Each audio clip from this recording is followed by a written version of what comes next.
ایک دفعہ ایک شخص ایک ریسٹورینٹ میں بیٹھا کھانا کھانے کے لیے، اور اس نے مینیو کارڈ دیکھا اور آرڈر کر دیا، اور جب ویٹر آرڈر لے کر اس کے ٹیبل پہ آیا تو ایک بڑا سا برتن جیسے بوفے ٹائپ ہوتا ہے وہ اس کے سامنے رکھا گیا، اور جیسے ہی اس نے اس کا ڈھکن اٹھایا تو ایک بڑی مرغی بڑی بڑی آنکھوں والی اوپر اٹھی۔ اس نے پھر اوپر سے ڈھکن بند کر دیا، حیران ہوا، ڈر گیا کہ یہ کیسی ڈش ہے۔ اس نے دوسری بار پھر ڈھکن اٹھایا اور پھر سے وہ مرغی اٹھ کر کھڑی ہوئی جو اس برتن کے اندر تھی، اس نے پھر سے بند کر دیا اور ویٹر کو بلایا، کہا ویٹر ادھر آؤ، یہ کیا ہے جو مجھے سرو کیا گیا، جو مجھے دیا گیا ہے؟ تو اس نے کہا سر آپ کا آرڈر کیا تھا؟ اس نے کہا میرا آرڈر تھا چکن سرپرائز۔ تو اس نے کہا چونکہ یہ چکن سرپرائز ہے اس لیے یہ ایسے ہی ہے، یہ آپ کو سرپرائز کر رہی ہے۔ ہماری آج کی جو آیات ہیں تلاوت کرنے والی، اس کے اندر ہمیں بہت سارے سرپرائزز نظر آتے ہیں۔ سرپرائز اسے کہتے ہیں جو ہماری توقع کے خلاف ہو، جو کچھ ہم سوچ رہے ہیں، جو کچھ ہم چاہ رہے ہیں، اگر ویسا نہ ہو تو وہ ہمارے لیے سرپرائز ہے۔ اچانک اگر ہمارے لیے کچھ ہو جائے تو وہ کیا ہے؟ سرپرائز۔ کبھی کبھی مہمان آ جاتے ہیں، ہمیں بتاتے نہیں ہیں، اور جب وہ آ جاتے ہیں تو کہتے ہیں جی آج ہم آپ کے لیے سرپرائز لے کے آئے ہیں۔ جب ہم کسی کو کوئی تحفہ دینا چاہتے ہیں پھر ہم کبھی کبھی اچانک دیتے ہیں اور کہتے ہیں دس از سرپرائز فار یو۔ تو ان آیات کے اندر جو ہم نے متی کی انجیل میں سے تلاوت کی ہیں، کچھ لوگوں کے لیے، شاگردوں کے لیے سرپرائزز تھے، اور ان پر بات کرتے ہوئے آج ہم دیکھیں گے کہ وہ سرپرائزز جو ہیں وہ ہمارے لیے کیا سبق رکھتے ہیں اور ہم ان سے کیا سیکھتے ہیں۔ لکھا ہے خداوند یسوع مسیح وہاں سے نکل کر سور اور سیدا کے علاقے کو روانہ ہوا۔ یہ اس وقت کا وہ خطہ تھا جہاں غیر قومیں آباد تھیں۔ یہ یہودیہ نہیں تھا جہاں یہودی تھے، یہ کوئی اور ایسا حصہ نہیں تھا جہاں یہودی آباد تھے، بلکہ یہ ایسا علاقہ تھا جہاں غیر قومیں آباد تھیں۔ اور جب وہ وہاں سے گزر رہا تھا، وہاں سے روانہ ہو رہا تھا، تو ایک کنانی عورت جو قوم سے سور فریقی تھی، اگر آپ مرکز کی انجیل پڑھیں تو ہمیں یہ پتہ چلتا ہے کہ وہ کنانی عورت جو قوم سے سور فریقی تھی، اس سرحد سے نکلی اور پکار کر کہنے لگی، اے خداوند ابن داؤد مجھ پر رحم کر، ایک بدرو میری بیٹی کو بہت ستاتی ہے۔ مگر اس نے اسے کچھ جواب نہ دیا۔ This was the surprise for that woman، جس نے سنا تھا کہ Jesus is a very kind person, جس نے سنا تھا کہ وہ لوگوں کو ریکویسٹ کرنے پر شفا دیتا ہے، کبھی کبھی وہ بغیر ریکویسٹ کے بیماروں کو شفا دے دیتا ہے، اور جب وہ پکار رہی ہے اور خداوند یسوع مسیح اسے جواب نہیں دے رہے، تو کیا یہ اس کے لیے سرپرائز نہیں ہے؟ یہ اس کو حیران کرنے والی بات تھی کہ میں نے اس یسوع کے بارے میں جو سن رکھا ہے، اس کا رویہ بڑا مختلف ہے، اور جو کچھ میں نے اپنے ذہن میں سوچا تھا کہ وہ میری آواز سنتے ہی پیچھے مڑے گا اور میری بات سنے گا اور میری بیٹی کے لیے شفا کا سبب بنے گا، اس کے لیے کچھ کہے گا اور وہ شفا پائے گی، آن دا فرسٹ لک اس نے خداوند یسوع مسیح کو ایسا نہیں پایا۔ اور آپ جانتے ہیں کہ خداوند یسوع مسیح ایسا کیوں کر رہے تھے؟ خداوند یسوع مسیح اس غیر قوم خاتون کے دل کو، اس کے ذہن کو، اس کے ایمان کو جانتے تھے، کیونکہ وہ تو سب کچھ جاننے والا ہے، اس کے لیے کچھ بھی نیا نہیں ہے۔ لیکن میں یہ سمجھتا ہوں کہ پہلے جب خداوند یسوع مسیح نے اس کا جواب نہیں دیا تو اس وقت وہ اسے سکھا رہے تھے کہ کیا تو میرے پاس صرف شفا کی غرض سے آئی ہے، جیسے کسی حکیم کے پاس، کسی ڈاکٹر کے پاس جاتے ہیں، یا تیرے اندر کچھ اور بھی ہے؟ اور خداوند یسوع مسیح اس کے اندر کا چھپا ہوا ایمان ظاہر کرنا چاہتے تھے شاگردوں پر، لوگوں پر جو اس وقت وہاں موجود تھے، کیونکہ خداوند یسوع مسیح یہودیوں پر ظاہر کرنا چاہتے تھے کہ اگرچہ میں خدا کی طرف سے اسرائیل کی کھوئی ہوئی بھیڑوں کے لیے آیا ہوں، لیکن اس کا مطلب یہ ہرگز نہیں ہے کہ میں دوسری قوموں کو بھول جاؤں گا۔ اس کا مقصد یہ ہرگز نہیں ہے کہ غیر اقوام میرے منصوبے سے باہر ہیں، بلکہ وہ بتانا چاہتے تھے کہ ہر کوئی جو کسی بھی قوم، کسی بھی رنگ، نسل اور قبیلے سے ہے، اگر وہ آ کر مجھ پر ایمان لائے، مجھے سجدہ کرے اور مجھے خداوند مانے، وہ جو کچھ مانگے میں اسے دے سکتا ہوں۔ اس لیے آن دا فرسٹ اسٹیپ جب اس نے یسوع مسیح کو پکارا تو اس نے اس کی بات کا جواب نہیں دیا، اور یہاں خداوند یسوع مسیح کو وہ کیا کہتی ہے؟ اے ابن داؤد، اے خداوند ابن داؤد مجھ پر رحم کر۔ خداوند یسوع مسیح نے اسے کچھ جواب نہ دیا۔ اب خداوند یسوع مسیح کے شاگرد اریٹیٹ ہو رہے ہیں۔ ایک بات تو یہ تھی کہ وہ ایک غیر قوم خاتون تھی، ایک کنانی خاتون تھی، اور یہودی جو ہیں وہ کنانیوں سے یا غیر اقوام لوگوں سے محبت نہیں کرتے، وہ ان سے نفرت کرتے تھے، اور وہ ان کو کتوں کے برابر سمجھتے تھے۔ دوسری بات، وہ ایک خاتون تھی، اور جو یہودی ہیں، یہودی مرد خاص طور پر، وہ ہمیشہ صبح جب اٹھتے ہیں تو وہ دعا کیا کرتے تھے، آج بھی کرتے ہوں گے، کہ خداوند تیرا شکر ہے کہ تو نے مجھے غیر قوم میں پیدا نہیں کیا، تیرا شکر ہے تو نے مجھے کتا نہیں پیدا کیا، اور تو نے مجھے خاتون پیدا نہیں کیا، ایک عورت پیدا نہیں کیا۔ وہ اتنے پریجوڈس ہوتے تھے، اتنے تعصبی ہوتے تھے ان معاملات کے متعلق۔ اس لیے ایک تو وہ خاتون تھی، دوسری وہ غیر قوم سے تعلق رکھتی تھی، اس لیے شاگرد چاہتے تھے کہ یہ ہماری جان چھوڑ دے۔ وہ اس کی باتوں سے، اس کی آواز سے بڑے اریٹیٹ ہو رہے تھے، پریشان ہو رہے تھے، تو کہتے ہیں خداوند اس کو کہیں کہ یہ جائے، یہ ہمیں تنگ نہ کرے، ہمارا پیچھا چھوڑ دے۔ مگر شاگردوں نے پاس آ کر اس سے یہ عرض کی کہ اسے رخصت کر دے۔ خداوند یسوع مسیح سے شاید وہ یہ چاہتے ہوں گے کہ اگر شفا دینا چاہتا ہے تو دے دے، اگر نہیں دینا چاہتا تو بھی اس کو کہہ کہ وہ واپس چلی جائے، ہمیں پریشان نہ کرے۔ اس نے جواب میں کہا، میں اسرائیل کے گھرانے کی کھوئی ہوئی بھیڑوں کے سوا اور کسی کے پاس بھیجا نہیں گیا۔ اب یہ جواب کس کو ملا ہے؟ عورت کو یا شاگردوں کو؟ شاگردوں کو۔ عورت کو یہ جواب نہیں ملا، عورت کو یہ جواب ابھی تک نہیں ملا۔ یہ بات ہو رہی ہے شاگردوں سے کہ یہ خاتون تو غیر قوم ہے، لیکن صحائف کہتے ہیں، پرانا عہد نامہ اس بات کی تصدیق کرتا ہے کہ میں اسرائیل کی کھوئی ہوئی بھیڑوں کو بچانے کے لیے آیا ہوں۔ اور جب یسوع مسیح نے یہ کہا تو اس خاتون کے اندر کا ایمان اور اس کے شفا پانے کی خواہش ابھر کر باہر آئی، اور اس کے اندر سے ایک ایماندار کی جو روح ہے وہ نظر آئی۔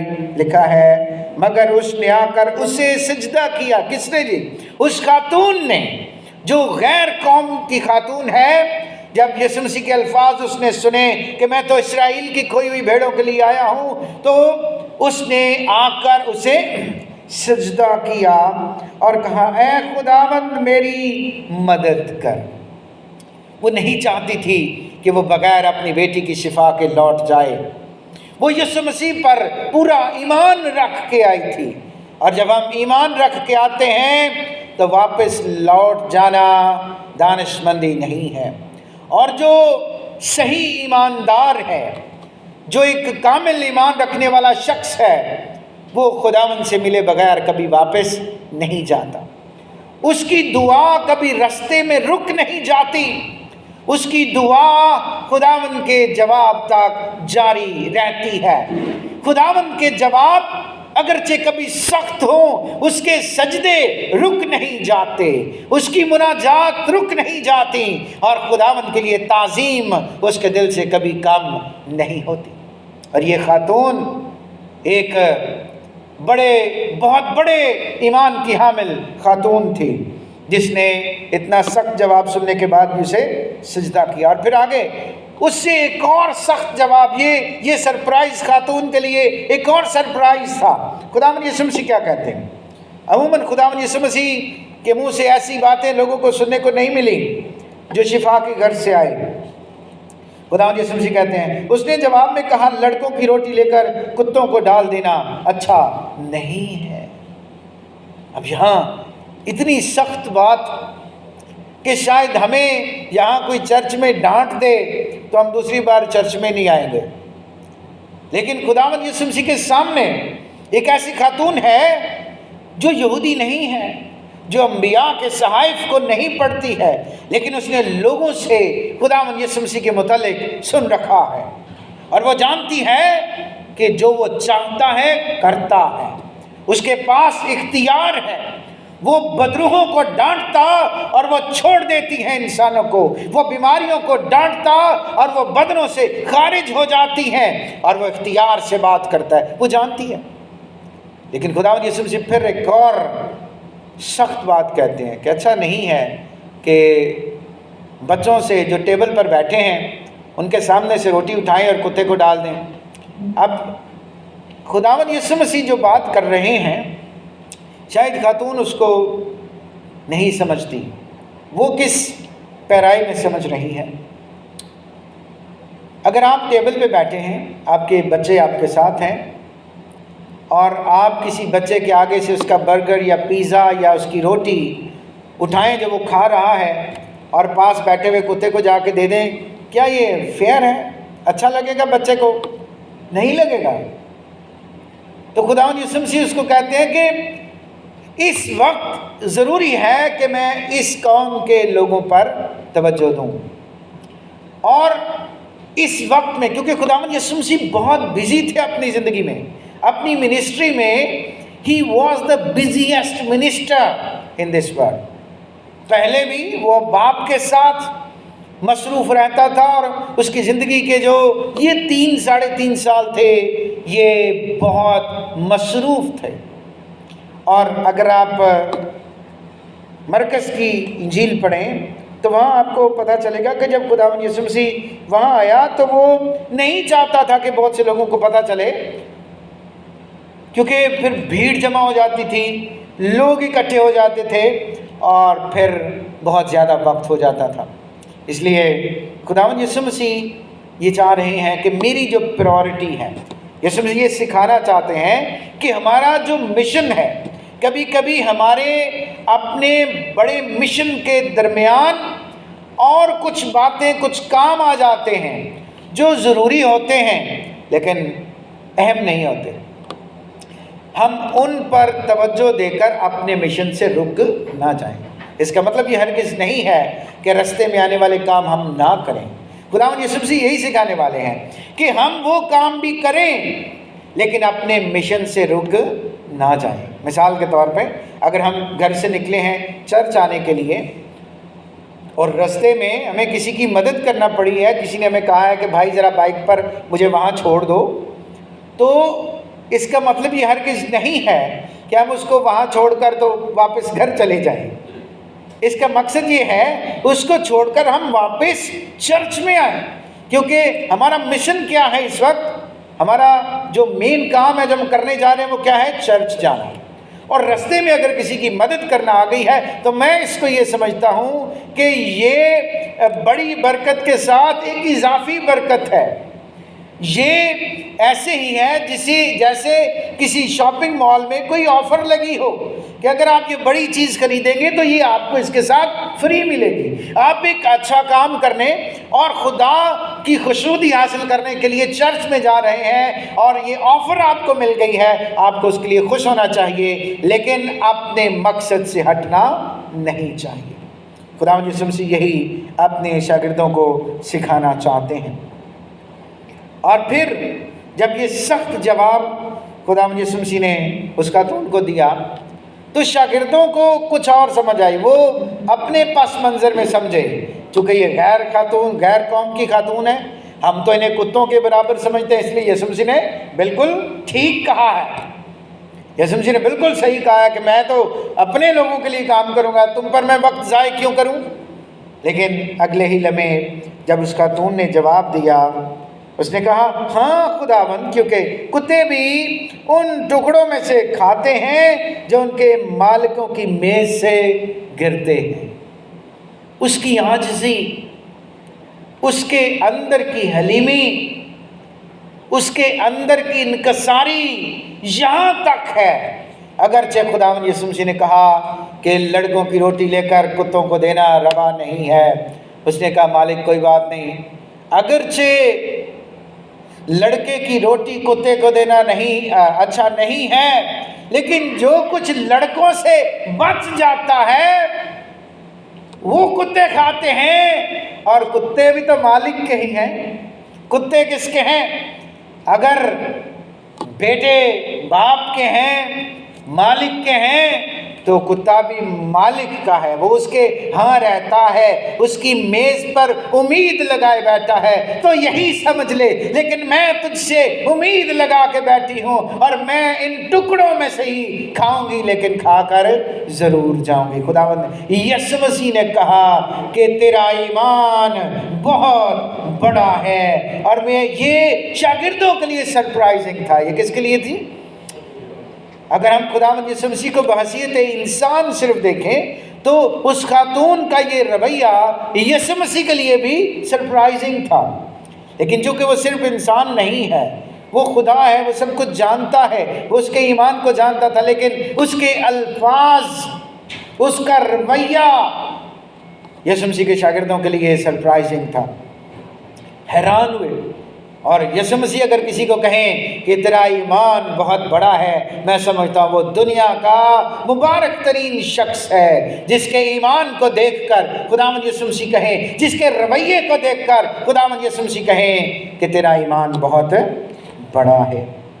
اور جب ایمان اس قدر بڑا ہوتا ہے، ایمان اس قدر پختہ ہوتا ہے، خداوند یسوع مسیح کی تعظیم اور عزت اور اس کا اختیار ہم قبول کر لیتے اور مان لیتے ہیں، تو شفا ہم سے دور نہیں ہے، برکت ہم سے دور نہیں ہے، خوشحالی ہم سے دور نہیں ہے۔ جب خداوند کو ہم اپنا آقا اور مالک مان لیتے ہیں، یسوع مسیح کو خداوند کہہ دیتے ہیں، اس کے قدموں میں جھک جاتے ہیں، تو پھر اس کی رسپانسبلٹی ہے، پھر ہماری ذمہ داری ختم ہو جاتی ہے۔ پھر اس کی ذمہ داری ہے وہ ہمارے لیے کیا چاہتا ہے، اور وہ ہمیشہ ہمارے لیے اچھائی چاہتا ہے، وہ ہمیشہ ہمارے لیے بھلائی چاہتا ہے۔ اور ایسا ہی ہوا، دیکھیں اسی گھڑی اس خاتون کی بیٹی نے شفا پائی۔ جب وہ واپس گئی گھر میں، اس نے تحقیق کی ہوگی کہ کب شفا ملی۔ اس نے جا کر دیکھا کہ جو لڑکی ہے وہ شفا پا گئی ہے، اور بدرو اس کو چھوڑ کر چلی گئی ہے، وہ نارمل حالت میں ہے۔ میں آپ کو بتانا چاہتا ہوں کہ ہمارے خاندانوں کے اندر، ہمارے گھروں کے اندر ہمارے بچے ہماری بہت بڑی ذمہ داری ہیں، اور اپنے بچوں کے لیے، اپنے خاندان کے افراد کے لیے जो गुनाह और इब्लीस के कब्जे में है, हमें यीशु मसीह के सामने झुकने की ज़रूरत है। हमें खुदावंद यीशु मसीह के सामने गिड़गिड़ाने और दरख्वास्त करने की ज़रूरत है कि ऐ खुदावंद, मेरा ये बेटा, मेरा भाई, मेरी बहन, मेरी बेटी तुझसे दूर है, ये गुनाह और इब्लीस के कब्जे में है, मैं इसकी रिहाई चाहती हूँ, मैं इसकी रिहाई चाहता हूँ। यीशु मसीह ज़रूर उनको रिहाई देगा। और इससे बड़ी कोई खुशी की बात नहीं है कि आप किसी के लिए रिहाई का बाइस बने। हमें भी उस खातून की तरह, जिस तरह उसने अपनी बेटी के लिए यीशु मसीह से दरख्वास्त की, हमें अपने बच्चों के लिए, अपने भाई के लिए, अपनी माँ, अपने बाप, अपनी बहन और दोस्तों के लिए इसी तरह दुआ करने की ज़रूरत है। और यही ईमानदार की जिम्मेदारी है। बाइबल में लिखा है कि औरों को झपट कर बचाने वालों की मानेद काम करो। दुनिया में सबसे ज़्यादा लोग जो झुलसते हैं, जो मरते हैं, वो फायर फाइटर्स होते हैं, जो लोगों को तकलीफ़ में से निकालते हैं। वो लोगों को तकलीफ़ से निकालते निकालते कभी कभी जल जाते हैं, मर जाते हैं, जान की बाजी हार देते हैं, लेकिन दूसरों को बचाने का सबब बनते हैं। हमें इस खातून की ज़िंदगी से ये सीखने को मिलता है कि अगरचे हमें सफ़र करना पड़े, अगरचे हमें दूर जाना पड़े, अगरचे हमें खुदावंद के साथ ज़्यादा से ज़्यादा वक्त गुजारना पड़े, और खुदावंद से वक्त गुजारने की वजह से अगर हमें लोगों से बातें भी सुननी पड़े, हमें अपने ख़ानदान के लिए, अपने बच्चों के लिए, अपने दोस्तों के लिए यीशु मसीह के सामने झुकने और उनकी रिहाई की दरख्वास्त करने की ज़रूरत है। और फिर बहुत सारे बीमार यीशु मसीह के पास लाए गए, हर तरह के बीमार, और यीशु मसीह ने उन्हें शिफा बख्शी। उसके पास तो खाना खाने का टाइम भी नहीं था, उसके पास तो आराम करने का टाइम भी नहीं था। हमारा खुदावंद कितना मेहरबान है, वो कितना अच्छा डॉक्टर है, जो कभी अपने क्लिनिक पर, कभी अपने हॉस्पिटल पे ब्रेक का बोर्ड नहीं लगाता। वो कभी नहीं कहता कि this is a lunch time, closed now we are, come again और कम नेक्स्ट टाइम। उसने कभी किसी को ऐसा नहीं किया। जब भी हम उसके पास आते हैं वो हमारे लिए अवेलेबल है। He is available every time, any moment of the life. Whenever we want, we come to him, we bow down to him, and he will give us the healing and blessing and prosperity. हर वक्त जब हम उसके पास आते हैं वो ये सब कुछ देने के लिए हमें तैयार है। और फिर खुदावंद यीशु मसीह इस हवाले के आखिर में कहते हैं, मुझे इस भीड़ पर तरस आता है। शागिर्दों से कहा, तुम्हारे पास कुछ खाने को है? कहा 7 रोटियां हैं। कितनी जी? 7 रोटियां। आपको चंद इतवार पहले एक और हवाला इसी तरह का पढ़ा गया था, आपको याद आता है? मत्ती की इंजील के 14वें बाब के अंदर 5000 लोगों को खुदावंद यीशु मसीह ने खाना खिलाया। कितनी रोटियों से? 5 रोटियों और 2 मछलियों से। यहाँ 4000 हैं जो औरतों और बच्चों के अलावा हैं। अब उनको शेयर करना है। जो यीशु मसीह के पीछे चलता है वो उसकी फ़िक्र करता है, जो यीशु मसीह का काम करता है वो उसकी फ़िक्र करता है। और फ़िक्र करने के लिए वो जिम्मेदारी किसकी लगाता है? शागिर्दों की। वो जो उसके साथ चलते हैं, वो जो उसके पैरोकार हैं, उनकी जिम्मेदारी है। कहा तुम्हारे पास क्या है? कभी कभी हम अपने वसाइल को देखते हैं और मायूस हो जाते हैं, नहीं हम तो किसी की मदद नहीं कर सकते, हमारे वसाइल बहुत कम हैं। लेकिन खुदावंद यीशु मसीह इन दोनों वाक़यात के अंदर हमें ये सिखाते हैं कि वसाइल कम है या ज़्यादा, वसाइल बाबरकत उस वक्त होंगे जब यीशु मसीह के सामने रखे जाएंगे। जब वो वसाइल यीशु मसीह के कदमों में रखे जाएंगे वो यकीनन बाबरकत हो जाएंगे। अगरचे हमारे पास कम है, लेकिन जब वो यीशु के पास आएगा उससे हमारी बहुत सी ज़रूरतें, बड़े बड़े काम हो सकते हैं। कहा वो रोटियां किधर हैं? मेरे पास लाओ। वो रोटियां और मछलियां, छोटी मछलियां यीशु मसीह के सामने रखी गईं। उन्होंने वो उसके कदमों में ला के रखी। यीशु ने उनके लिए शुक्र किया। खुदा का शुक्र किया और लिखा है वो तोड़कर शागिर्दों को देता गया और शागिर्द लोगों को देते गए, लोगों को हुक्म दिया गया बैठ जाओ। एक और बात याद रखें, जब हमने बरकत लेनी है, जब हमने खुदावन से कुछ हासिल करना है, तो फिर क्यों का सवाल पैदा नहीं होता। जब शागिर्दों से कहा गया बैठ जाओ तो उन्होंने सवाल नहीं पूछा क्यों बैठे, क्या कुछ आने वाला है, क्या कुछ मिलने वाला है, कहाँ बैठ जाओ, बैठ गए। और जो इस तरह मसीह का, इस तरह खुदा का फरमाबरदार हो जाता है, उसकी ज़िंदगी में कभी कमी नहीं रहती। वसाइल कम हो सकते हैं, वसाइल महदूद हो सकते हैं, लेकिन ज़रूरतें ज़रूर पूरी होती हैं और खुदा का जलाल भी उसकी ज़िंदगी से ज़ाहिर होता है। मसीह में मेरे अजीज़ों, खुदावंद यीशु मसीह ने जो पहले 5000 लोगों को खाना खिलाया, उसमें बचे हुए टोकरे कितने थे? 12। और यहाँ कितने हैं? 7। क्योंकि वो जो मोजज़ा था वो ज़्यादातर लोग यहूदी थे, बनी इस्राएली थे, लेकिन ये गैर अक़वाम हैं। इनमें ज़्यादातर लोग कौन हैं? जो यहूदी नहीं हैं। वो यीशु मसीह के पास आए हैं और उनको खाना खिलाने के बाद खुदावंद यीशु मसीह की कुदरत से 7 टोकरे बच गए। और यहूदियों यानी इस्राएलियों को खिलाने के बाद कितने बचे जी? 12 टोकरे। इसका मतलब ये है कि खुदावंद यीशु मसीह उन्हें सिखाना चाहते हैं कि तुम सब जो 12 के 12 कबीले हो, इस्राएली हो, तुम सब जब तक मुझे कबूल नहीं करते तब तक तुम खुदा की बादशाही में इस तरह शेर नहीं हो सकते, तुम खुदा से इस तरह बरकत नहीं पा सकते।